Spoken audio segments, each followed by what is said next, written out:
We begin the current Daf Mesechta Bava Metzia Daf Ayin Aleph. We begin on the last of the narrow lines, like halfway through the Amid, where the Gemara continues with the halacha of ribis and regarding to whom it relates to, as it relates back to halacha of our Mishnah, where we described that certain characters you're allowed to borrow and lend them with interest. Throughout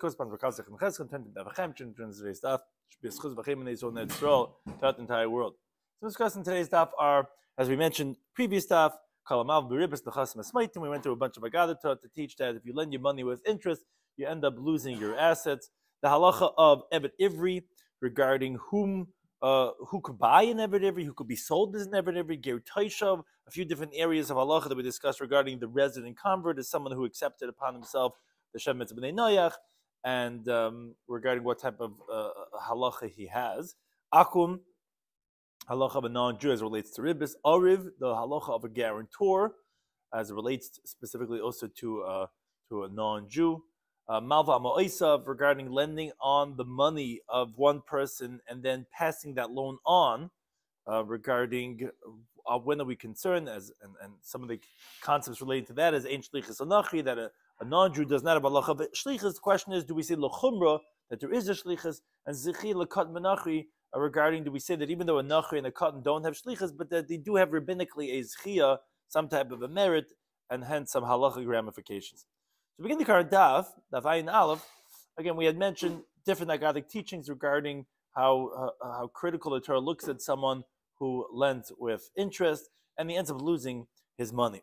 Now, Tanya, we learned in the Brisa, this is the last of the narrow lines. The Gemara continues now discussing a specific character that we mentioned in the Mishnah. The Brisa says, Rabbi Shloimy says, Ger Tzedek ha'omer le'inyan mechira. Regarding, there's two types of gerim, Ger Tzedek and Ger Taishav. Ger Tzedek, a righteous convert, means basically like what we call gerim, that he becomes a full-fledged Jew. So regarding the Ger Tzedek that is said in regarding mechira, being sold as a slave, and the Ger Taishav, which is the resident convert, he only keeps the Shem Mitzvah B'nai Noyach. Hamalin ribis, that when it talks about the Ger Taishav regarding the laws of ribis, which obviously the context of our daf, Eini idea mahu, says Rabbi, I don't know what's the purpose of why the Torah mentions Ger Tzedek by mechira and mentions Ger Taishav by ribis. So the Gemara explains the two questions of Rabbi. First of all, you have Ger Tzedek ha'amor le'inyan mechira. You have regarding being sold as a slave. The pasuk says in Yikra, it says, if your brother's going to be poor with you and he's going to be sold to you, so the Gemara goes through to show the evolution of the pasuk. So first it says lacha, that it's going to be sold to you. Now, if all you had was to you, fine, that's one thing. But v'lo lacha el leger. But and this is going back on what was previously said there. The beginning of the Bryce over there in Erich and Lamed Beis is talking about, come and see how harsh is what's called the dust of Shemitah, meaning the lesser type of prohibitions. If someone does business with the produce of Shemitah, at the end he has to sell his movable items, etc., until he has to sell himself. Like it says, V'nim Kalach, he's going to sell himself to you. Now that's what we're continuing, that the Bryce is saying, and not only is he going to be sold to you, but it's going to be sold to a ger. Like it says later on, it says leger. Now, leger tzedek, not only for the righteous convert, meaning who's Yisrael, and leger taishav, for the resident convert who only is a non-Jew, just keeps Shem Mitzvah B'nai Noyach. Like it says over there in the pasuk, leger taishav. Now, when it says mishpachas ger, the family of the ger, obviously if the ger, he was megar, his family, zahanachi, that refers to that this person who did business with Shemitah produce can be sold to a non-Jew. When it says the pasuk Eiker, this refers to someone who's being sold to the idol itself, which is that he's going to be a wood chopper and the water carrier for the. That's how desperate the situation is going to get. Now, that's the brisa. So now the Gemara goes to explain. We'd explain what was bothering Rebbe, that he says, I don't know what's the purpose of this ger tzedek by mechira, because we said in the brisa, I would only know that this guy who's being sold because he's so poor, because he did business with Shemitah, is going to be sold to you. But this that it says in the pasuk is even for a ger. Shnem, like it says, leger. So on that was bothering Rabbi. Remember, is that to say the ger kani evet ivri? that a ger could acquire a Jewish slave, because that's what the pasuk is saying. We're saying that this Jew who can't afford anymore is being sold to a ger tzedek, for the minute, that seems to be contradicted in the following brisa. Why? The brisa says that ein hager nikne be'eved ivri. A convert cannot be acquired as a Jewish slave, and the main point is the next part.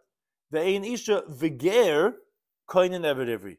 A woman and a ger cannot acquire a Jewish slave, which directly contradicts what we're saying from the pasuk, because ger.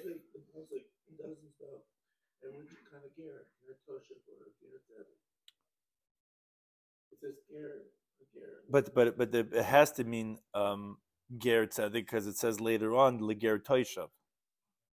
So ger loy nikne. So the Gemara explains this teaching. Ger loy nikne eved ivri. Why could a ger not be acquired as a Jew? He's a regular Jew. Why can't he be acquired as a Jewish slave? Because the pasuk says in Yikra, v'shavel mashpachte be'inan. We need to have, then when it comes the Shemitah, when it comes the Yovel year, he goes back to his family. Now, B'haleka, the ger doesn't have any family because he's a ger. He's like a cotton shenelid, so therefore it wouldn't qualify to b'shavel mashpachte. So a ger himself cannot be acquired as an eved ivri. But he doesn't have any blood relatives. It's his family. It's the legacy. I hear you saying, why can't he create a new family? I hear, but it's not categorical. It sounds like he doesn't have. Maybe he would have a family, yeah. And the ein isha v'ger koinen eved ivri, and neither could a woman or a ger acquire a Jewish slave. Why? So isha lavar chara, a woman, it's not really appropriate because she's going to be secluded with him, because it's just her and now this Jewish slave.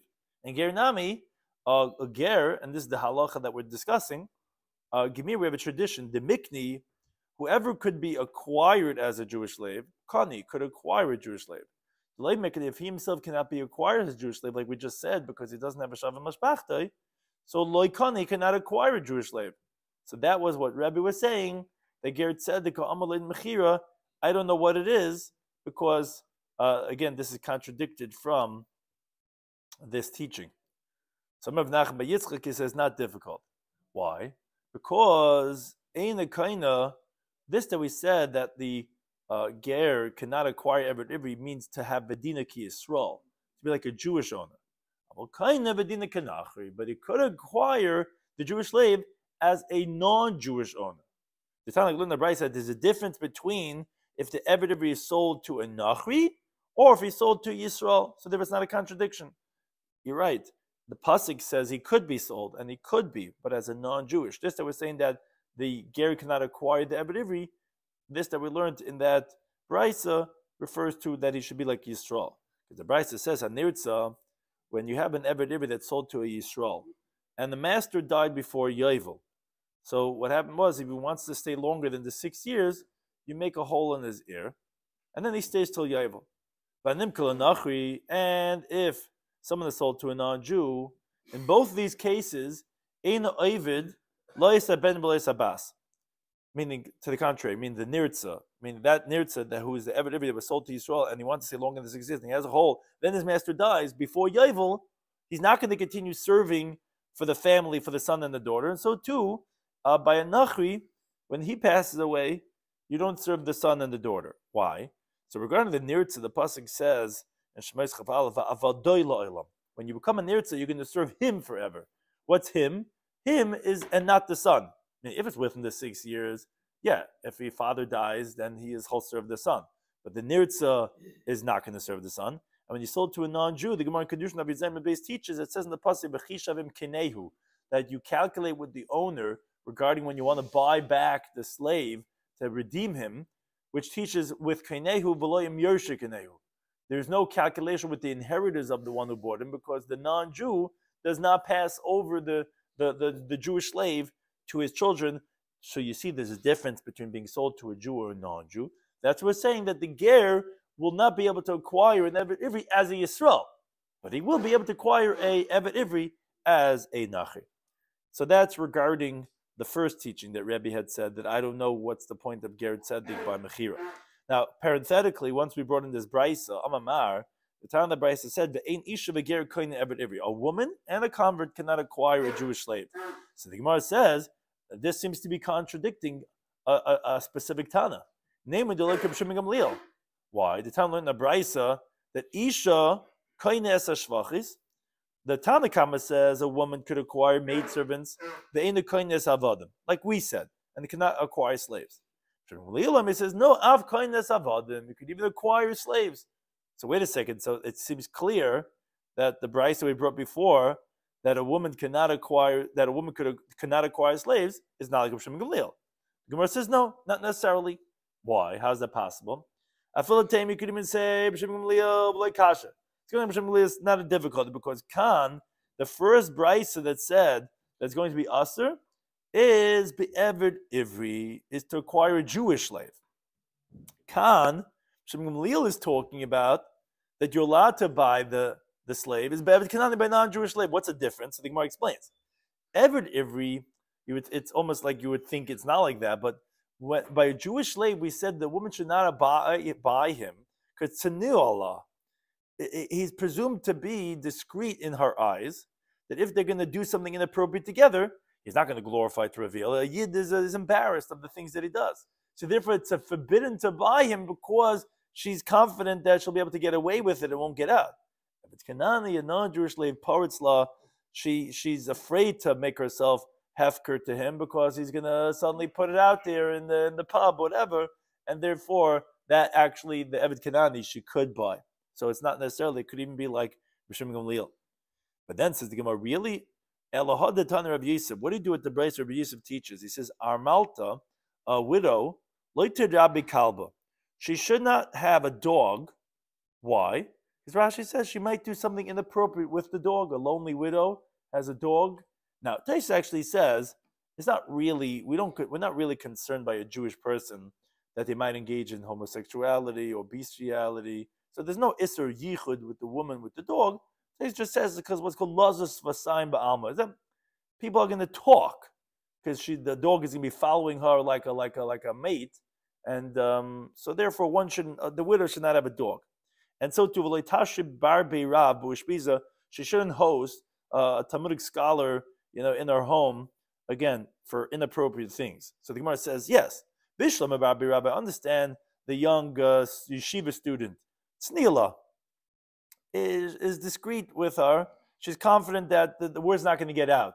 So therefore, that's who she shouldn't have hosting. El Kalba, but the dog, even the Misrchba, but since the dog chases after her, Mirtasa, she should be afraid to mate with the dog because it's the same idea of like the non-Jew, where the word's going to get out there. You see the dog is sniffing, following, and then she should be embarrassed. So why are you saying she shouldn't have the dog? It should be permitted just like the non-Jew. They said no. Keeping the chishad yila umtza, since if she throws the dog a piece of meat, it also would follow after her. So people are going to say, the reason why it's chasing after her, like around her feet all over, is because of the meat that it gave to her. Not necessarily would it be an indicator because of some type of intimacy, and therefore that's why it's prohibited, because she will try to get away with it, and she won't be concerned that people will say that it's following after her. Now, that was point number one. Point number two was regarding the context of our daf, was Ger Taishav.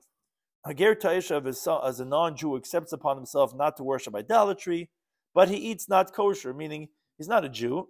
It's just keeping, there's different discussion exactly how to qualify Ger Taishav, but it's like he keeps the Shev Mitzvah B'nai Noach. Now, Amal in a Ribbis, what was bothering Rebbe was that it says Ger Taishav by Ribbis. Says the Gemara, Mahi, what is this pasuk that Rebbe is talking about that bothered him? What's the point of saying it? Because the Chsiv is a pasuk in Meikra. If your brother's going to become poor, and his hand is going to fall with you, so you should strengthen him.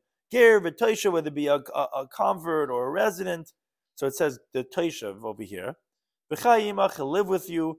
Don't take from him any biting and interest. We don't charge him interest. You should have fear from your God, and your brother should live with you. So the pasuk seems to say clearly that by ger taishav, don't take neshach v'tarbis. Now I'll charge interest. But a mini. It seems to contradict from our Mishnah. Our Mishnah said, Lovin mehen umalvanoisam ribis. You could borrow and lend them on interest. I was referring to non-Jews. And then our Mishnah said, V'chein beger taishav. So are you allowed to lend them on interest or not? That was bothering question number 2 of Rabbi. And that says the Gemara, it's not difficult. Amar Rav Nachman Yitzchak, he says, Miksiv, does the pasuk say, Al tikach me'itom? Don't take from them. Me'ito from him, in the singular it says, Me'yisrael, from the Jew. It's only going on the achicha, v'chiyamach achicha. The pasuk says, Ger Taishav. Says Rashi, that's going on the v'chei imach, that you have an obligation to support the Ger Taishav. But regarding the prohibition of al tikach mitay neshav v'tarbis, that's only on me'itoy, not me'itam, and therefore you actually are allowed to lend the Ger Taishav with interest. So therefore, question number 2, Rabbi, was also resolved. Now, once we mentioned the pasuk, so we bring a brisa. Talking about learn a brisa. Are not what? No, ribis? No. Right. Yeah, ribis. Yeah, non-Jews are allowed to lend on interest. It's a higher level that a Jew has, because it really makes sense. A person should be allowed to do it interest. Now the pasuk says, "Al tikach me'itay neshech v'tarbis." Don't take from him neshech v'tarbis. So that's the prohibition about taking interest. Now, aval atanas le'arv, but you yourself can't take interest, but you could be the guarantor of the borrower for the claim of the lender. That's what the brisa says. It says the Gemara wonders what exactly could this be referring to. Ariv Laman, who are you a guarantor for? In other words, who's the lender that I'm allowed to be for him a guarantor? So the Gemara discusses. Ilema Arv li Yisrael. If you're saying that the lender is a Jew and you're guaranteeing the lender, say, don't worry, if the borrower does not pay back, I'll be the guarantor for a loan with interest. V'atana, but it can't be that you're allowed to, because the Mishnah teaches 9 Hamid Bays, the following individuals violate a negative prohibition of leisa simun, of not to place a loan with interest. Hamalva, the lender, v'haleva, the borrower, ha'arev, the guarantor, v'edim, and the witnesses, all of them are part of this process and will all violate. So it can't be that you could be a guarantor to a loan of a Jew to a Jew on interest. So Ella rather says the Gemara, it means lo nachri. It means for the non-Jew. A non-Jew is allowed to lend a Jew on interest. So all Jews go to banks and take out loans with interest, and you could be the guarantor for such a loan. The Gemara is bothered by that. What's the problem? What should be the problem with being guarantor for such a loan? Because v'kiven the din denachri, the way the non-Jewish law actually works is the azl basal arva.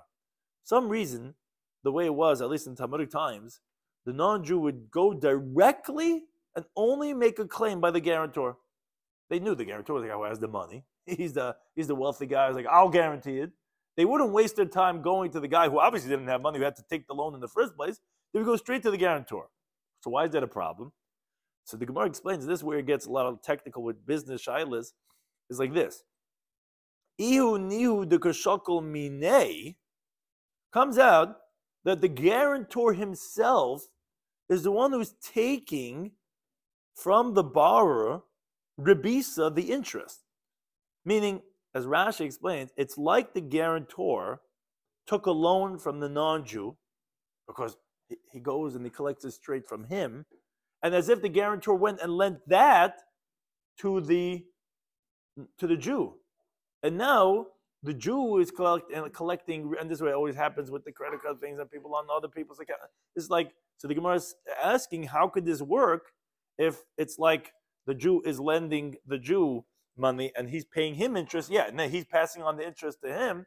But the fact is that you're giving a loan because $100 was lent and $120 is being paid back, and the non-Jew lent, so to speak, the guarantor $100, and then he lent that to the Jew $100.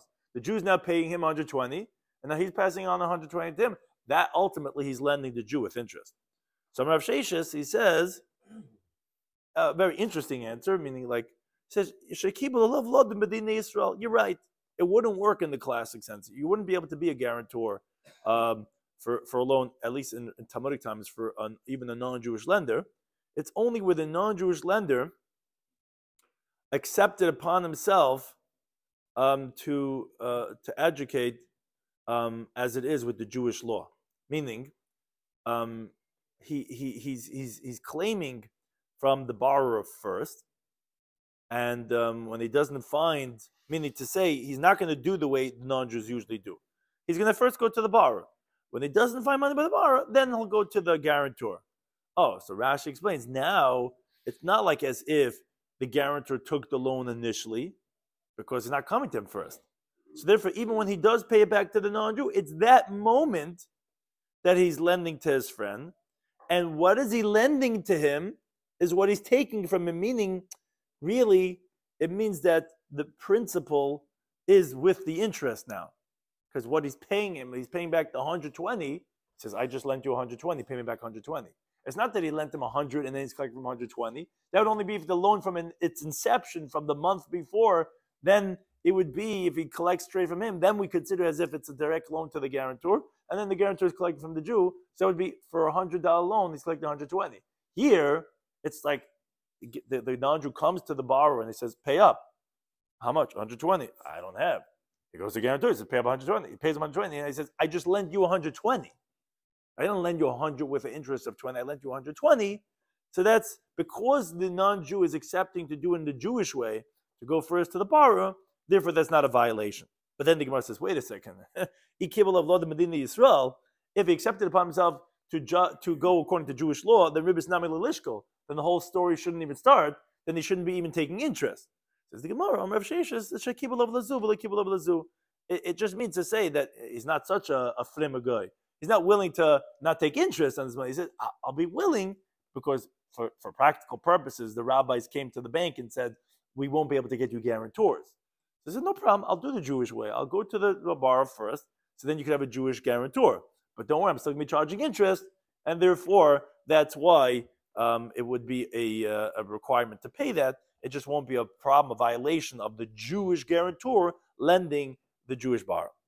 Now, the Mishnah said, Malva Yisrael Ma'isav Shal Nachri, a very enigmatic statement, that a Jew could lend a non-Jew's money if it's midas hanachri v'chulu, if it's with the non-Jew's consent. But the Mishnah said, "Avaloi midas Yisrael," but not with the Jew's consent. What does that mean? So Tarmalin the Brisa that elaborates and explains. Malva Yisrael Ma'isav Shal Nachri, like we said these words in the Mishnah, the Brisa is just going to explain. A Jew could lend a non-Jew's money midas hanachri with the non-Jew's consent, avaloi midas Yisrael, but not with the Jew's consent. Says the Brisa, Kate said, how is this? What is this referring to? Says the Brisa as follows: Yisrael shalava mois min hanachri b'ribah. So you have a bank, non-Jewish bank, and the Jew borrowed money on interest, as it always is. Okay, ubikish lachzirim loy. The Jew is on his way back with his money to the bank, and Motzi Yisrael Achi meets Yankel, his friend. Vamaloi, and Yankel says to him, ooh, where are you going? He says, I have this big loan I'm paying back to the bank. So Yankel says, Tnom li. He says, I need capital. I need to invest right now. The bank's not willing to give me anything. I don't have credit. Give me the money. Vani el lecha, and I'll give you back the money, which has in it the interest, the way you would be giving the money back to the non-Jew. That is asa. Why? Because now the time that this Yankel is using it, his interest is being charged. So it's like, no problem, I'll give you the money for you to pay back to the bank. No, that means that Shmuel is lending Yankel the money on interest. He's paying him back, and then that's going to the bank. Even though there's no benefit, it's still is. What do you mean? He's giving? Yeah, He's not making money. He is making money. Exactly. He's just passing that on. But he's lending money on interest, and then he's paying back his own loan on interest. So this is a classic case that could happen where the guy doesn't realize. He says, just I'll pay it forward. You know what I'm saying? But really he's lending it to him, and then that's being passed on. So that would be forbidden. Now, but this is the point that we said that midas nachri, ve'em hemido etzel nachri. Now, however, if he positioned him nexter, he presents him to the non-Jew, and he gets the approval of the non-Jew. I mean, he brings him to the bank. So even though one Jew is giving it to another Jew, but it's with the command of the non-Jew, and he brings him to the bank, and he says, "Look, I want to pay back to the bank." And the bank manager says, "This guy doesn't have any credit." He says, "I'm willing to pass it on to this guy who anyways extended this loan," right? So then says the Gemara, mutter, that would be permitted. Why is that permitted? Because he's simply acting as an agent for the non-Jewish lender. So the loan is really between the non-Jew and the Jew. So the second borrower, a Jew, he now owes the principal and interest to the original lender, a non-Jew. That's what we're saying. Could a Jew lend non-Jewish money to a non-Jew, I mean to another Jew? We said is midas nachri, that's permitted. That would be the case of when he brings him back to the bank, even though he's handing over the money from him to Yankel, but that's only where the manager is like, okay, you know what? We know you, Sam, for a while. You can give it to Jacob. You give it to Yankel. So since he's telling him, so he's the shliach of the nachri, and therefore it's not as if he's lending the money to him. It's as if the bank is lending the money to him. So, perfectly relevant. Borrowing a credit card, opening a credit card for somebody else. It's mamash reus d'oraisa. Yeah, again, once we get this, it could get very technical. You have to know, but definitely, we say that with credit cards, when people use other people's credit cards, these are the concerns that you're paying interest on the credit card. Let's say a father opens a credit card for his son. I guess you have to know what happens when you open up the credit card. But the classic case is when someone uses your credit card. So that's the classic case, which is that you're paying interest on that. The guy's paying interest to you. A father opens a credit card for his son to establish credit. That's mamash borrowing money. You just have to know whose money is the son's money. I mean, again, you have to know when you're saying, again, more classic case is really the one that people say, right. That's what I'm saying. You have to know. Right. So that's what I'm saying. Yeah. Yeah, these are going to get us. Let's try to keep it in the because there's obviously you could talk about this for a long time. So let's just keep it, but let's just keep the focus of, because you want to remember the principle. The principle is that, because the Gemara is going to discuss this principle of shlichus. That's the main point. Meaning we're saying that if you pass on the loan that the bank gave you, well, that's prohibited, because that's you lending him, and then the bank lent you, and then you're both paying interest, but that was you lending. But if you brought him to the non-Jew, you brought him to the bank, and then the guy says, the manager's like, okay, you know what? Antonio says, fine, give it to him. That'll be permitted. That's one way. Now another type of a case is a different case. So it's a Jewish-owned bank, and you have Julio went to the bank. He borrowed money from the Jewish bank. Julio's on his way back to the bank to pay back to Mark, who's waiting for the money. So Julio has a guy he works with, and he says to him, he says, Julio, Tanem li, do me a favor, give me the money. I have no credit at the bank. I'm not able to get a loan. And don't worry, you don't have to pay it back. The way you pay interest, I'll pay the interest. Don't worry, just give me the money. I'm good for that. So, mutter, that's permitted. But the memidu etzel Yisrael. But if Julio says, look, I don't know, Shulam, I don't know, I'm not so excited about this, to lend you the money, whatever. Let's go to the bank. And if the manager is okay with this, I'll pass on the money to you. So go to the manager, the Jewish-owned bank, Chaim is there, Chaim Yankel, and he's like, okay, Julio, yes, you can go ahead, give the money to Shulam. I'll take it over from here. So Julio passes over the money to Shulam. Aser, that's forbidden. So even though he's getting the money from Julio's hand, no, because in this case, the Nachri, Julio, is basically the agent of Chaim Yankel, the bank manager, and the Shlich Shalom Kamaisai. So it's really Chaim Yankel lending the money to Shulam, so that's going to be forbidden. In contrast, when Julio himself was passing it on, Julio was lending the money to Shulam, that's okay. So the Gemara wants to understand as follows. Bishloim Seifa, I understand there was two cases. There was the first case, the non-Jewish bank, and one Jew who borrowed was trying to lend it to another Jew. And then there was the Seifa. The Seifa was, no, Jewish bank, a non-Jew took out a loan, and he wants to lend it to a Jew. Now, in both of them, we introduced this concept about, well, it depends if we went to the bank manager or not. Why? Because once you go to the bank manager, then already you're basically a shliach of the bank. And whoever's the original lender is the one who's now doing the second loan. So that's what the Gemara is bothered by. Bishlam is safe. I understand the seifa, which you told me when there was a Jewish bank, and the non-Jew had taken out the loan. And now a Jew wanted a loan from him. You told me that if Julio takes Shulam to the bank manager, Chaim Yankel says, yeah, okay, you know what? Give the money to Shulam. I'll authorize that. We said that's forbidden. Why? Because that would sound like as if Julio is the shliach of the Yisrael, of Chaim Yankel. Okay, that makes sense. Why? Because I can understand l'chumra.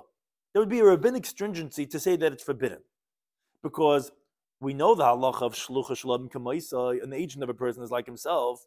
That, biblically, as the Gemara is going to explain in a moment, was only said when the meshaleach and the shliach are both Jews. Because where do we learn that shlichus even works? We learn from lachas of truma in the second parak of kedushin of memalv and beis, where it could have said atem, instead it said gam atem. The word gam includes shluchachem. But just like atem, you are a b'nei bris, you're a Jew, so to a shliach, it only works if it's a Jew. So, although really biblically it shouldn't even work at all any shlichus with a non-Jew, but l'chumra, we do say this in the halachas amir la'akam Shabbos, shlichus l'chumra will say as a stringency that it will work with a non-Jew. So I understand the case of the Seifa as a stringency, it'll be prohibited for Chaim Yankel to tell Julio to give to Shulam because he's acting as a shliach for him, that's prohibited. But the Gemara wants to know, Ela Reisha. Regarding the case of the Reisha that we learned that it was a non-Jewish bank. And one Yid took out and another Yid wants to borrow from him. We said that if he tells the other Yid, he says, do me a favor, I don't want to lend you the money. Let's go to the non-Jewish bank. Let's go to the bank. Let's go to Dime Bank. Let's go to, maybe that's actually Jewish, I don't know. Let's go to a bank and well, let's see if they authorize it. We said then it's going to be mutter. Because now the Yid is not really lending it to him. It's really, he's just an agent for the bank. The bank's really lending it to him. It says the Gemara, since we say halachically there's no agency for a non-Jew, and one Jew is getting it from the hand of another Jew, so ihu nihu de koshoko minichabisa. So then it turns out that he's really lending him the money. He's taking the interest from him, and then, okay, he'll pass on the money to the bank. But that should be prohibited. You can't say shlichus l'nachri l'kula. There is no shlichus for a nachri. So why is it mutter that we said this halacha in our Mishnah, that, Yisrael, shalav mois min nachri, could then be loivet li Yisrael, bits midas nachri. How does that help? There's no shlichus for a nachri, and it should still be prohibited from one Jew to another Jew. He already did, because he borrowed from the bank. Now he's lending it. Yeah, but that doesn't help. There's no shlichus. Until you pay it back, what are you doing when you're lending the money to the other Jew? Well, v'stista. You can't say you're a shliach for the bank because you ain't shlichus a nachri. If you work for the bank, maybe it's different because it's like you're authorized for that. But here, he's acting in what medium? As a shliach. I understand, but I'm saying, but in what medium? How are you doing that as a shliach? You can't be a shliach v'nachri. So it's you're lending money to the non-Jew, to the other Jew. Yeah. I'm saying if you pay it back, like if you're ma'aseh kaif ba'alma, I don't know, maybe that's different. But here it's a halacha of a shlichus. You're telling him to be the bank is telling him to be a shliach to pass it on. That's not a heter. Right. So that's actually what the Gemara is going to discuss in one moment. But for now, we were just assuming that the guy he's passing it on, that shouldn't be permitted. So Amar Avuna Bar Manoich Meshmei Deracha Berei Daveka says, you know what we're talking about over here? In the Amar Lei, it's where the non-Jew said to the first Jew, Nichma Gabe Karka. You know what? Put the money down on the ground. It could be in our times on the counter. Be potter. And you could go. And that's what he did. And from the counter, the other Jew, Shulam, took the money.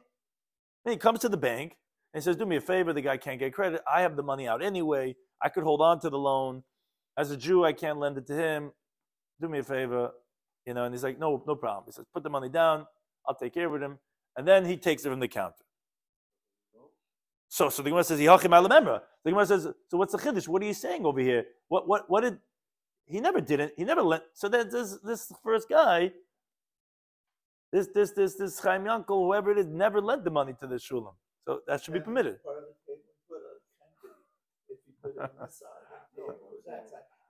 No, it's basically he's saying he's. Yeah. That doesn't make sense because the bank wouldn't give him credit.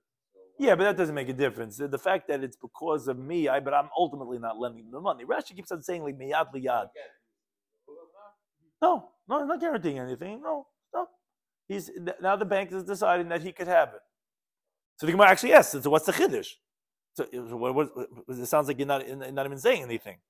You're not doing anything wrong. So the Gemara says, Elamar Papa, he says, no, we're talking about where the non-Jew, very interesting the way the Gemara is phrasing it at the end, the problem, where the non-Jewish banker took the money and gave it biyad. He took from the first yid and he gave it to the second yid. So the Gemara says, what's the problem? What did I do wrong? I paid it back to Julio, the bank manager, and now he's giving it to the other guy. Says Gemara, no. Would you say nachri gufei ki avid when this non-Jewish lender is doing it? Why is he doing it?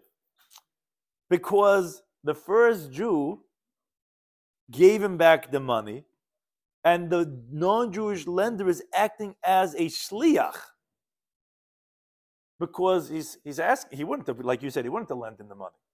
So he's taking back, he says, okay, I'll pass it on to him. I'm your shliach to give it to Shulam. And we would rabbinically be stringent, like we were machmer in the Seifa, that we say that we do say shlichus l'nachri l'chumra. So maybe you would say, it's not like he paid him back, stop, end, and now a new loan. No, because, like you said, it's because the first yid said, do me a favor, Julio, I have a good working relationship with the bank already a while. Do me a favor. Can you lend the money to this guy, my friend of mine, Shulam? He has no credit. I anyways had the money out. He says, no problem. He takes the money and he hands it. What? Why can't you? So go give it. He says, no, Jewish law, we don't let this. I can't lend the money to him. He says, no problem. He takes it and he passes it on. So you would think maybe l'chumra, you would say that this is a shlichus. He's the agent of the first yid to pass it on to the second yid. And that should be aser. Kamash malan, that's we're telling you that no, that's going to be permitted because that's the end of the first loan. And now the non-Jewish lender is now lending it to the second Jew. He's not functioning as a shliach of that first yid. That's the chiddush of that case. So therefore, that's why it's not a difficulty that, yes, of course, you can't have that Chaim Yankel pass it to Shulam directly, even though it's with the consent of the non-Jewish lender, because it doesn't help, because you're not his shliach lekula. It has to be that the non-Jewish lender took it and then gave it to the second yid. But then the question was, well, isn't that pashut? That should be mutter? No, because you would have thought the other way. You would have thought the non-Jewish lender is your shliach. And that should be forbidden. You have to have that transition, what the Gemara is going on. We were first asking, we thought that Chaim Yankel is the shliach of Julio, and we said, no, he actually gave it to him, but the problem would be you would think Julio is the shliach of Chaim Yankel. That was the Gemara's transition. And we say, no, that's permitted. Another approach for what we said before, Vashi Amar, we had asked, and we had said, wait a second, how is it permitted to have Chaim Yankel give the money to Shulam, even though it's with the consent of Julio, of the bank, but don't we say that there's no shlichus l'nachri? So Rav Ashi may give us a second approach. He says actually that ki amrina in shlichus l'nachri. When do we say that there's no agency for a non-Jew? Hanimili b'truma. That was only said regarding the laws of truma. Actually, throughout the entire time, we actually do say no, there is agency of a non-Jew, and that we don't have to say like we said before that you have to give it to Julio, Julio has to give it to Shulam. No, Chaim Yankel could give it straight to Shulam because he's acting as a shliach for the non-Jewish lender, and therefore that is permitted. Gemara, however, says, but this teacher Rav Ashi berusahi. It's an outside teaching, meaning it's not accepted because it's not true. Because Maishna Truma Deloy, why is Truma different that you're saying that no, there's no halacha of shlichus for a non-Jew? Because the Chassidus says in the pasuk, it could have said atem when it talks about you separating Truma, and instead it says gam atem, also you. The word gam is a reboot to say ma atem b'nei bris, just like you. The pasuk's talking about is a person of the covenant. So we're saying we're including av shluchachem, also your agent, but it has to be similar to you of gam atem. Nami b'nei bris, the shlich could only be if it's a person of the covenant. So therefore, if that's the case, so shlich is the chal kula nami, then agency throughout the entire Torah that we want to say that the shlich should be just like the person himself. Mitruma gaminallah. The Gemara Kedusha learns out from Truma itself.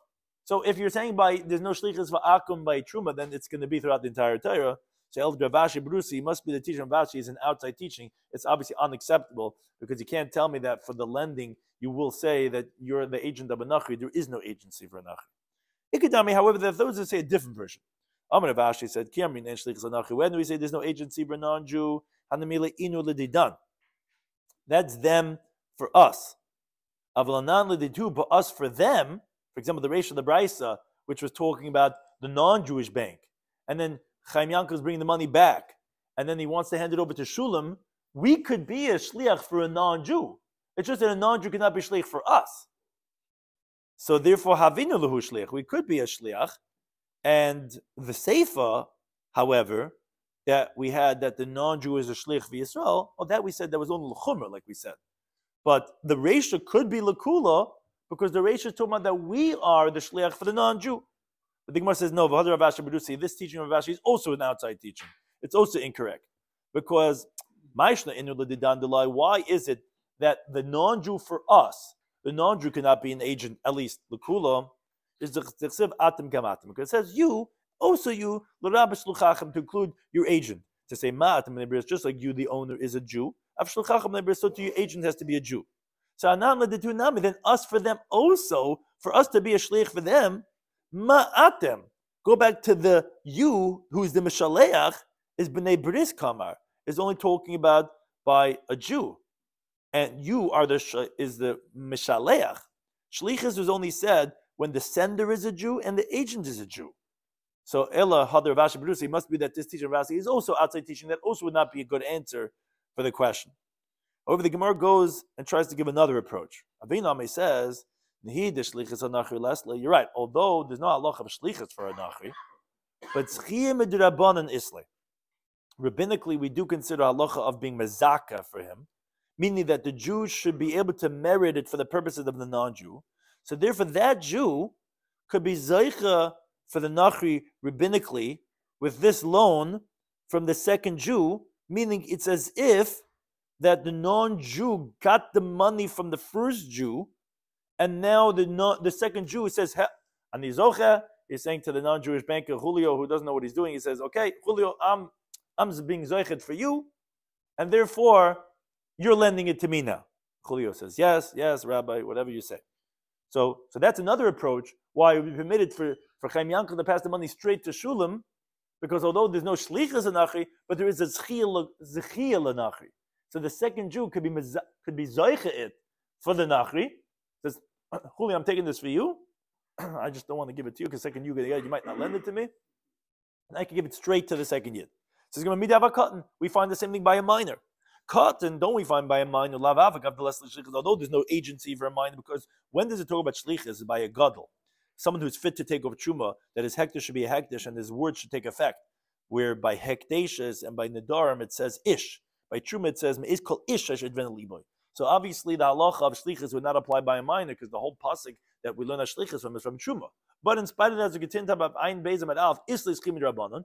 Rabbinically, he has the ability to be Zeicha, as the Mishnah teaches in Bava Metzia Daf and Bava Metzia Daf, that Zachan L'Katan, you could be Zeicha for a minor. So here also you could be Zeicha for the Akum, even though he doesn't have Shlichus. Oh, so therefore that's great. So therefore that's why you could say that Chaim Yankel was able to give it straight to Shulam. That says the Gemara, no, Wallahi, that's also incorrect. All these approaches were incorrect. Because Yisrael, Asil Chlal Shlichus. A Jew, maybe by a cotton, will say that you could be Zeicha for him because ultimately, when he becomes an adult, he'll have the halach of Shlichus. Akum Asil Chlal Shlichus, but a non-Jew is not going to ever come to the category of Shlichus, and therefore we could say that maybe rabbinically we never ever made even Schia, so therefore we have to say, like the approaches we said before, that you're right. Chaim Yankel didn't give it straight to Shulam. He gave it to Julio, who gave it to Shulam. And then we said, okay, what's the Chiddush then? No, the Chiddush is that Julio is not the agent of Chaim Yankel, and therefore that's why it's going to be mutter. Thank you to any time of those things.